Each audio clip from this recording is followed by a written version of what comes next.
Good afternoon, everybody. I'm Jennifer Hedrick. I'm Executive Director of the National Industrial Transportation League. I want to thank all of you for joining us this afternoon and for signing up for this session. Today's goal is to give you some additional detail on our new survey that we are initiating on to collect first mile and last mile data.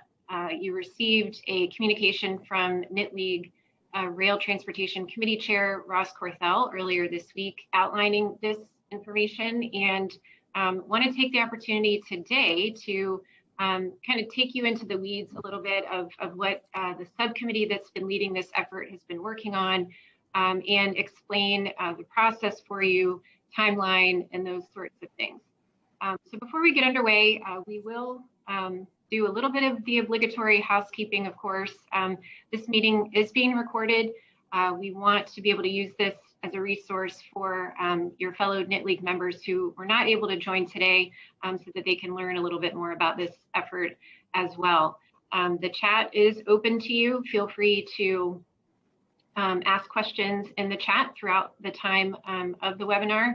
And if you've got a question, you know, this is a small group, relatively small group, so don't hesitate to unmute yourselves and share your camera and ask your question that way as well. So we want to make this as interactive as we possibly can, and be sure that we answer your questions in full.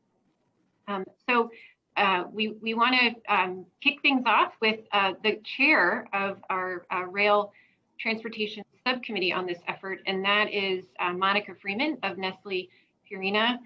We have a number of members from this subcommittee that are on today. Want to thank them for their effort in getting us to this point, and really want to thank Monica for her leadership in this effort. So welcome, Monica, and I'll turn things over to you. Awesome, thanks, Jennifer. I appreciate it. Can you hear me okay? Just mic check, there we go. All right, good, thank you.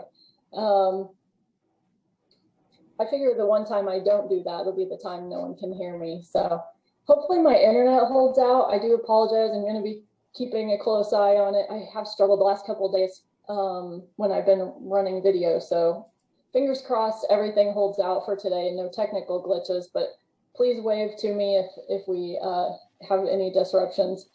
I did want to just quickly, say thank you for joining us, reiterate Jennifer's comments, but also thank her and Ross and the rest of the committee for just all the support to this point. We've been meeting on a regular basis to talk through the details of this effort, and I know that takes time away in a very, very busy time in our industry right now. I think that, the work that the subcommittee has been doing here is going to really be great combination for what we are going through in the industry, but definitely I know everyone's very busy, and with that I just want to say I respect the fact that you guys have also given up some time to join us here this afternoon on what is a little bit of a short notice, but want to keep you on your toes. So it is, like Jennifer said, meant to be an informal dialogue.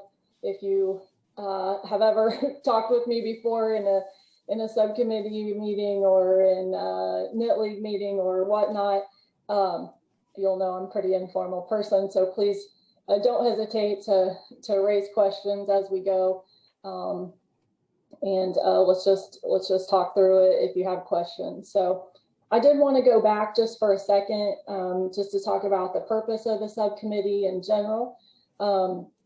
We did kind of start, I guess, towards the end of this of 2020, and started looking at, how we can put kind of the collective power of data behind like our individual lived experiences as shippers and receivers. And, if you've had the last couple of years like me, the data is just like, everything's Power BI now, everything's Excel spreadsheets now turned into other reporting tools, KPIs, dashboards. Data is just such a powerful way to express the experience that we have, and we want to do that in NIT League, really use that to influence regulators and how they're putting together ways to hold the railroads accountable for their service and show our side of the story, explain what our daily experience is like with that data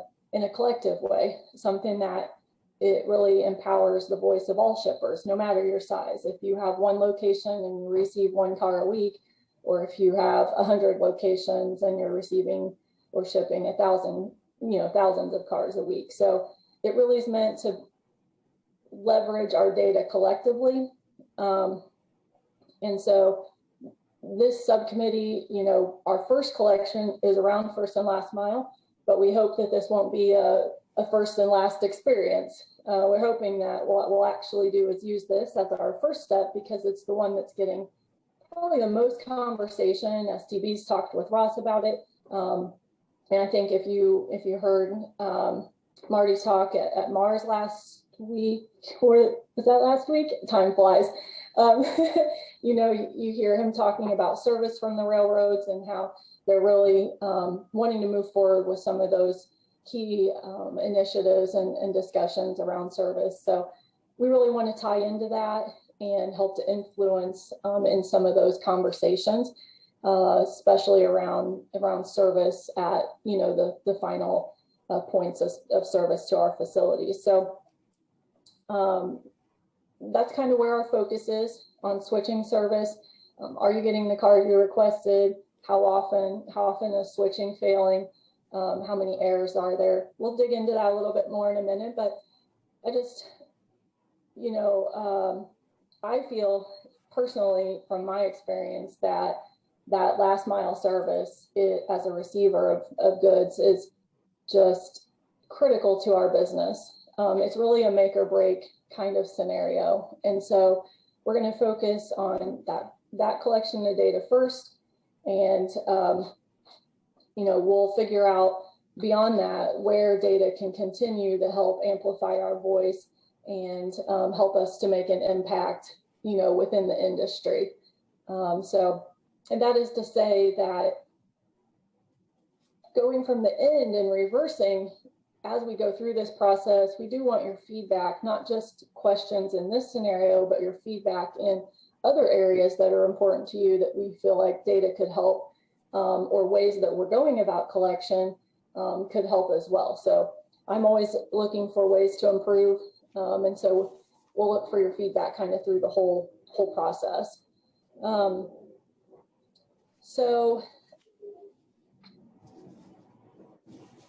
One of the things that I did want to just kind of iterate before we get into kind of the detail of the template and the email that came out and the process is just that one area we spent a lot of time on before we even really dug into the details of what data to collect was how to protect our shippers and our members' data, how to keep the level of privacy and ensure that what you're sharing is not, in any way going to be shared outside of NITL as they collect that, and as we collate that into what we'll present, to the STB. So we have run that through Karen Booth with legal, and she's given us some insights from that perspective. Your data will go back to NITL and be scrubbed of any reference or key points that would indicate who the shipper or receiver is, and that company information won't be shared out.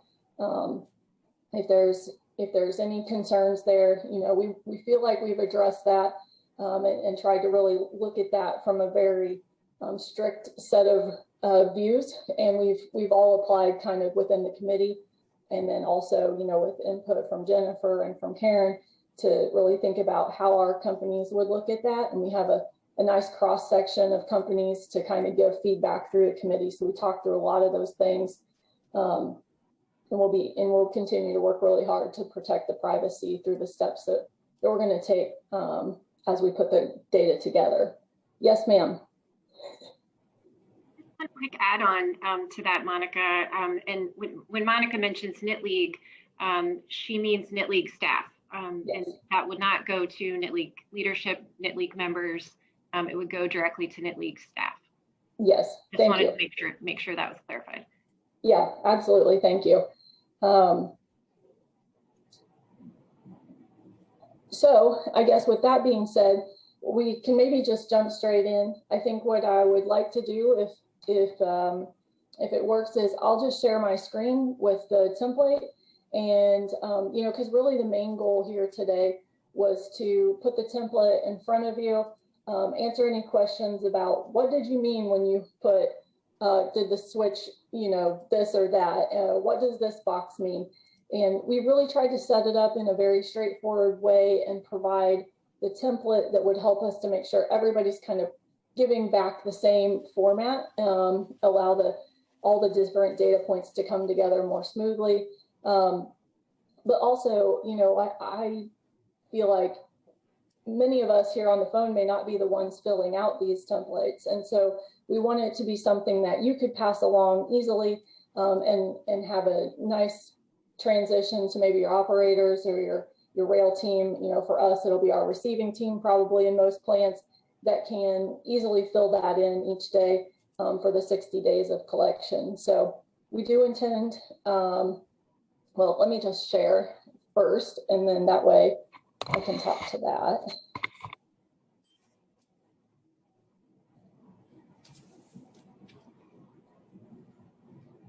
All right. Now my computer says I'm sharing. I'm not as accustomed to Zoom, so I apologize. We Teams everything. So, all right. So we do have it set up, and I don't want to bore you to death. So I'll go kind of quick, and then we can always come back for any questions, or actually just ask your questions as we go along. It's fine as well. So we did set the spreadsheet up to cover the timeline that we're intending to collect, which will be August 1st through the end of September. We do want to identify, at least within a geographic general region, where the facility is located that's receiving the service that you're reporting on. And so we opted for the BEA. And if you aren't familiar with that or don't know what the code is for your site's BEA number, we did include a tab here that would give you a kind of a lookup that you could determine what area you fall within and populate this here.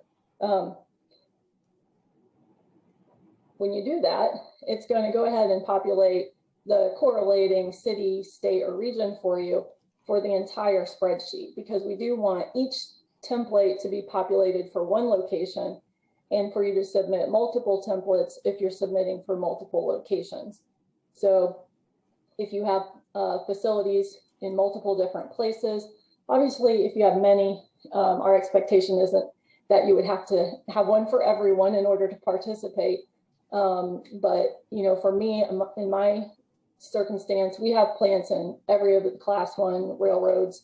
And so I'm hoping to have 1 or 2, you know, points of data collection off of each of the class 1 serving facilities. That said, we would populate the serving carriers scat code here.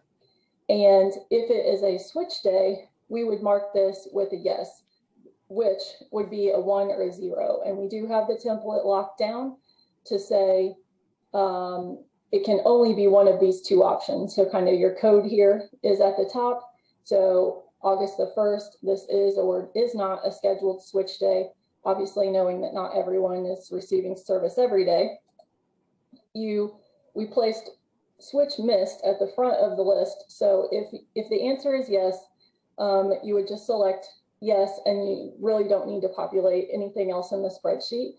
If you do, that's fine also. If you want to put how many cars you did order, we'll take all the data you want to give us, but we wanted to put this here to say, if the switch was totally missed, mark it as such, and you know, you can move on. But if you didn't have a missed switch completely, you would put 0. In this case, if you did, we are kind of asking one additional question, and that is, did you get notice? I know in some scenarios, I sometimes will get, you know, an email that says we're gonna miss service, we're gonna be late for service. Kind of depends on the railroad, depends on the facility. Sometimes the plant gets those messages depending on how the railroad setup is structured.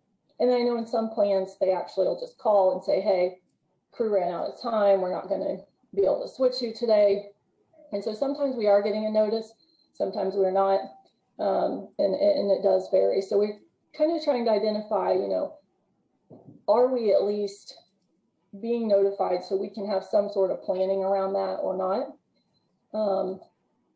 And I know in particular cases, we may have a missed switch one day, and somewhere down the line, we're ending up having to pay for a special switch, to make up for that missed service. And so that would be another component of potentially having a missed switch that, if possible, we would like for you guys to populate there. I know sometimes it's not a one-for-one correlation, so it may not be something that you can capture. But if you can, we're trying to use these things to obviously kind of indicate that switches are missed, and we do or don't get communication. If the railroad doesn't let us know in advance, or they do, and who's succeeding and who's not in that, even if it is bad news, are we getting the news? And then is it costing us money in addition to what should be scheduled service? So going back here, we marked that we had a missed switch. So we'll switch over here and say, no, we did not. So then we would just be asking for very straightforward, we had 15 cars on our car order. Now this isn't this is going to, vary a little bit, obviously, depending on if you're ordering cars to load or to unload, so forth. But how many of those 15 did you receive? Just in a very numeric sort of way, because what we want to do is capture errors over here in this column. So we'll say that you received 14 of those cars. One of them didn't get placed of the 15 that you ordered. And so then one would be the error. And we'll fill in this percentage for you. We have this as a placeholder here for us to do some computations once we receive the data back. So I actually thought we had a formula in there, to be honest. So I'm going to have to double check on that now that I'm entering this data in front of you. It always goes this way when you're doing it in a live scenario. But that's okay. We'll roll with it. So that's really it. That's the information that we'd like to see entered on a daily basis. If it's not a switch day, it's I don't know if August 1 is I don't know what day of week that is, but if you're a Monday, Wednesday, Friday, and that's a Tuesday, your answer would be no, that's not a switch day for you. And again, you would just move on to the next day. So pretty straightforward. Hopefully is just kind of a baseline that we can use to identify how well service is being performed in each of the regions, and also by each of the serving lines. We do have a tab for corporate data. Like I said, we are looking to protect everyone's privacy. And this part, as Jennifer said, would only be maintained by the NITL staff and not by any members, myself or the subcommittee, anyone that's volunteering their time for the work here on this project. Just be, and not shared, across other shippers or to STB. But this is how we would like to kind of identify, whose data this is, and NITL will use this for their key. So I don't know, Jennifer, if you wanted to add anything there in particular. No, and for those of you who may have joined a little bit later, just to say that identifying information of your companies will be handled by NITL staff and not shared with members. And Monica made mention earlier in her remarks that the subcommittee did a very thorough review of comments from NITL General Counsel Karen Booth, and within the framework of keeping this confidential in order to protect your information, in order to also encourage your participation. So that's really important to us, and everyone's taking that very seriously. If you have questions about that at any time, certainly we can, I can chat with you offline, or you can raise those questions here. Monica, we do have a question in the chat. Okay. I don't know how I see that, to be honest. Let's see here. I think I can go to hold on. I think the way my display changed. I just answered that question. That? I'm sorry. Thanks, Ross. I just typed answer. Can everybody read that answer? The question is, if you have a duly served facility, should you use one form? Just my recommendation that you use one form for each carrier, because that's what we're really trying to get the STB some good information. And you wouldn't want one carrier to offset another, or vice versa. You wouldn't want one carrier to drag another carrier down because you've used the form to measure both carriers' performance in the same set of data, put it that way, or the same form.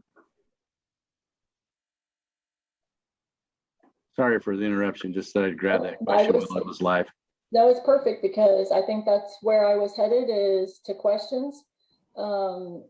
I think, like we said at the beginning, really today, we may not need all the time. We really just wanted a chance to open up the floor for any questions, make sure that the data points of collection were clear and that we were all working off of the same concepts and looking to gather the same information, because obviously data is, it's only as good as what we put in here. And so just making sure that everybody's kind of thinking about it in the same way.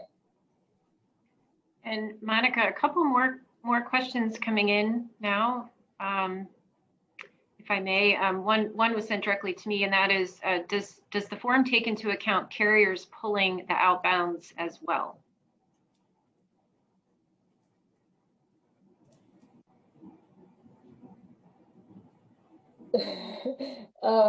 That's a great question. So we do have it marked as cars ordered and received, and not including specifically here identifying released. We did discuss it. I think it's an important component.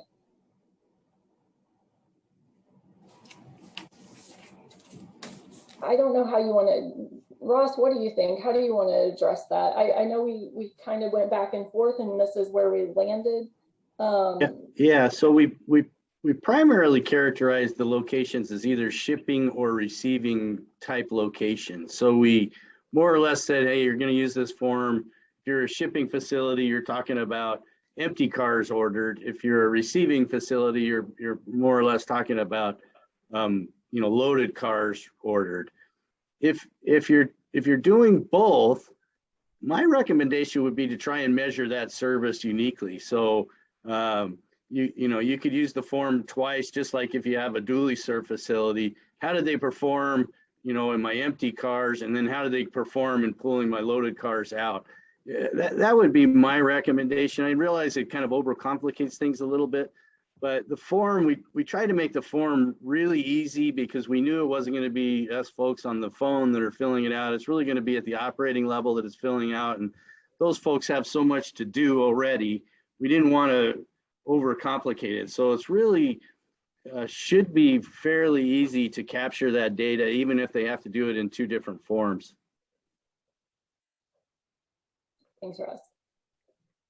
And a couple other questions that have come in. What is the study period? Sandra, I don't know if you mean the dates of collection, and that would be the all of August through September. If I'm not understanding your question, jump in here. Okay, and then. Yeah. Sorry, Sandra. So quick answer to that question. We are studying August and September. We intentionally picked a small period of time. Number one, we wanted to act fast and get data to the STB quickly. Number two, we didn't want it to be a long, drawn out initial measure of local service because we are asking some very busy people to complete this task on a daily basis. So we wanted to be respectful of that. We also wanted to get data collected quickly, analyze that, and then examine our options whether we wanted to extend the study or not. Yeah, I would just say that our goal has been to ensure that we're able to provide some level of data to the STB later this fall. And when we first laid out a longer period of time, it looked like it was going to carry us clear into next year before we could sample and collect and, you know, collate and then create what we wanted to share. And so that was the other, you know, that was really a driving reason because they are asking for it. And we feel like they're really kind of taking an urgent approach towards some of these items. And then I guess, you know, I would just say personally, when I talked to our teams this week, I think when I say, I'd really like you guys to fill this out for 60 days, that feels like something that is an ask that gets some, yeah, this is important. We understand that the service we're receiving has, you know, in a couple of cases not been great lately, and they're really anxious to fill out something and provide it. I think if I had said, I'd like you to do this for 6 months, I think that the feeling from the teams would have been slightly different if like I'm adding a whole new aspect of work to their job. So we did want to make it a manageable task if somebody needs to do this every single day, or, you know, once a week with all the data at one time, of course, but that we're collecting each day's transactions on their own. It looks like there's another great question out there about open gate. So can you talk about how a member would complete the car order field if the site is open gate? Recommendation there is really treat every day as if what would your capabilities be. So in other words, if you have 15 cars in the yard and you could unload and you have 15 spots, you know, then your car order theoretically would be 15 for that day. And if they did 10, you know, out of the 15, then there's your cars received. Now, obviously, you know, if you have a 5-car spot and you have 15 cars out there, you can't say my capability would have been 15, right? So we have to have some integrity in how we fill the form out. That's my recommendation on the open gate scenario, is really just what would your expectation have been for that day against, you know, your capacity, and did they meet your expectation?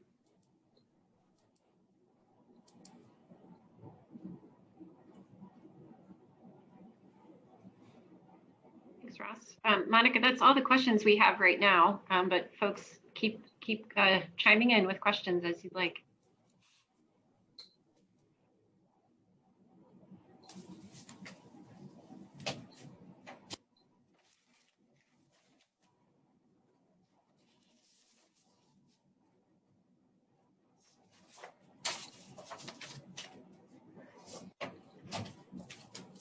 So Monica, no questions at the moment. Actually, great. We've got another question.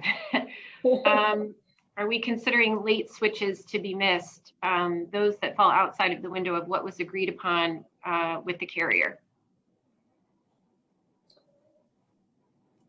We did talk about switch times extensively and what we would consider missed and how that should be refined. And I will just say, you know, in a bit of transparency here, we talked through a lot of different scenarios because there is a lot of variability to the service we all receive and how we, you know, operate and the arrangements we have and the sizes of all the different sites. And it was a little, it was probably one of the most hashed out things was what's the most critical thing we're trying to report on at the moment. And I think when we talked about, you know, we had originally said if it was, you know, more than 6 hours outside of the window, I think is the threshold we initially started with. But ultimately, we decided that we would go just with a complete switch failure in that day, so to speak, in that that 24-hour period. And I understand that, that the specifics of the time certainly will impact some industries, much more than some. A late switch for, highly time sensitive facilities within that day definitely would have more impact in that. And I guess I would say I kind of apologize that we aren't that far into the weeds on the spreadsheet, but we felt like it might cause us to lose out on some participants and data. And we really wanted to try and have as broad and as voluminous set of data as we could. So we're focused on the 24-hour period, essentially, and whether or not the switch was completed or completely missed. But I will say there were plenty of advocates in the committee for all the different variables, because we have a nice cross section of different companies and experience in those different rail segments. So Monica, if you will, I would add just a little color to that. Last year, NITL was tagged by the STB to sort of help define what local metrics might look like.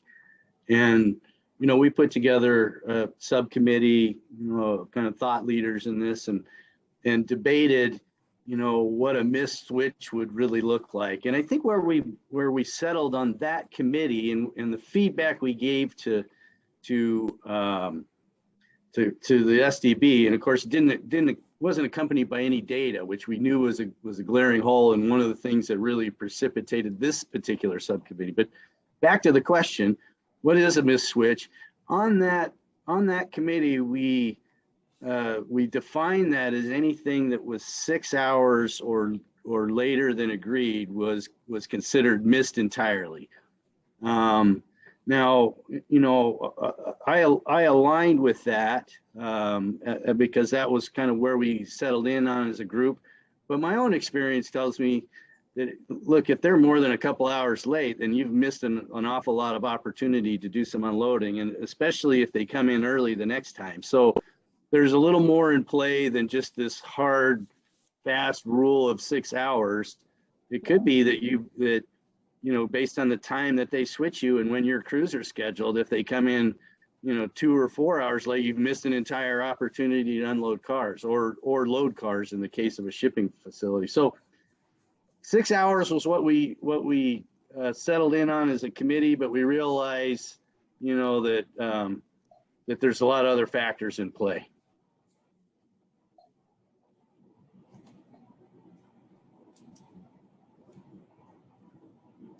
I think it's an opportunity too. I would just say, personally, I feel like it's an opportunity for an additional data point in another collection where we would be more granular and look at more specifics. We don't have any outline plans for it, but in the back of my mind, that's how I'm feeling about some of these aspects. That as we see this set of data, it'll help guide us into other areas that will allow us to provide, more detail once we kind of get things going here.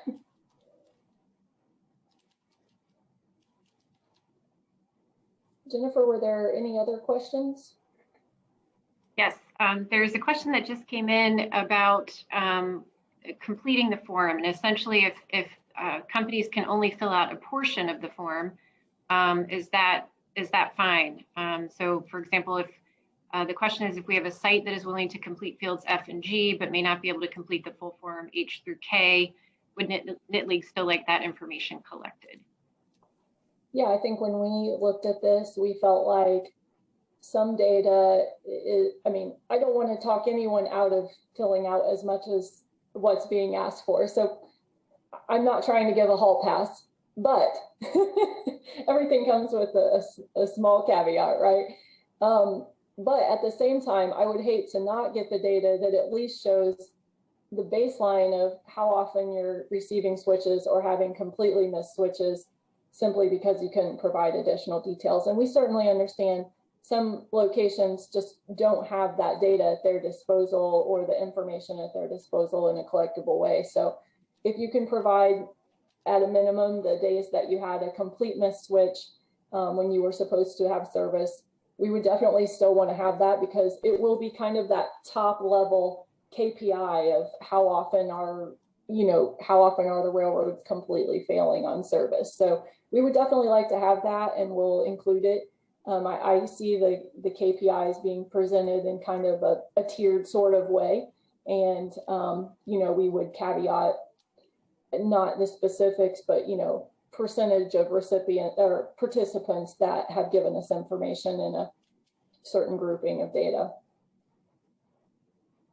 Okay, Ross, I don't know if you want to add. Yeah, the only thing I'd add, I think it's well stated. We worked pretty hard as a subcommittee to whittle this list down from infinite kinds of data points you can pull on when it comes to rail service. So we really tried to whittle this down. We think this is important information, but to Monica's point, we're going to accept any amount of information. We do want it to be as standardized as possible, which is why we created the template. That just gives us the ability to amalgamate it easily. And by the way, it's much easier to protect the commercial sensitivity of the data if it's in this format, because it'll go back to NITL staff, and when it gets back into subcommittee, it won't have any of the company markers in it at all. So stick to the form as much as possible. I agree with Monica. Try not to give folks a hall pass, but we're going to get data as much as we can.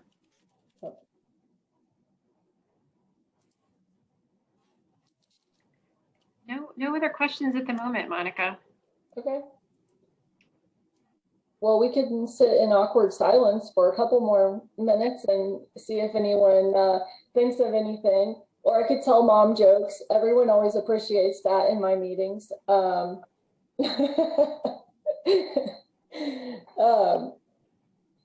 if we don't have any other questions, I mean, I think we wanted to make sure we had plenty of time. I do want to say you're welcome to email me if you have questions about the template, about the process, about any clarifications. I'm certainly happy to take your questions directly to my email, which is monica.freeman@purina.nestle.com. All pretty basic. I don't have any unique characters in there.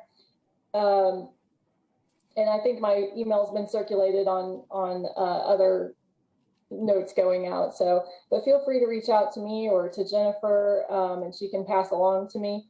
If you have questions, like she said, about any of the privacy aspects, certainly think we can get those to her, and she can help make sure we have the right individuals answering any questions there. I guess I'll throw it out there one more time if there's any final questions before we wrap up. There was a little bit of chat back and forth. It wasn't necessarily in the form of a question, but I think there was some great clarifying chat during the meeting. And that was around, the first one was a question about should we do one for each carrier? Yes, probably should. And then the second one was, should we do a form for inbound and a form for outbound? And so the summary of all of that chat was, look, if you should do one form per carrier for each inbound and outbound. So if you're singly served facility, you do just outbound, then you'd have one form. If you're doing inbound and outbound, you'd have two, and then multiply that by the number of carriers that may service you as well. So I think that's a great approach. It still keeps things pretty simple. And I do believe we'll collect great data. And also just want to thank everybody that joined the webinar while I had the mic. Really appreciate it, and really appreciate in advance any effort that you can do to motivate your people out in the field to collect this data on our behalf. It really is the way that we amplify our voice with the STB. They're asking for data more and more and more, and this is just the start of the impact that this subcommittee can have in representing our collective voices and amplifying those voices with the SDB using good data. So thank you, everybody.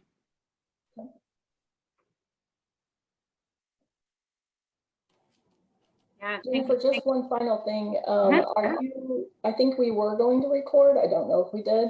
And do you plan to circulate that in any way or just have it available? I guess, what are your plans on that front? Yeah, good question. We do plan to circulate this hopefully by tomorrow to all of our members. And if you all, as you're thinking about this meeting today, or if you watch the recording, certainly follow up with us with any questions that pop up. And we're happy to answer those. And feel free to share this recording with the people on your teams who will be the ones actually collecting this data. You can certainly share it broad and wide. Great. I'm a Zoom recorded superstar now. I love it. That's right. Congratulations. My first official recording. My son that loves YouTube is going to be so proud. You're out there till the end of time now, Monica. Well, let's just hope I didn't say anything too suspicious. Jennifer, Ross, Monica, thank you for everything today. Very nice job. Clear explanation. Nice work. Thanks, Kevin. Thank you, Kevin. Thanks, everybody. All right. Thanks, Bye, everybody. guys. Thanks, everybody. We'll Thanks talk for to you coming. later. Bye.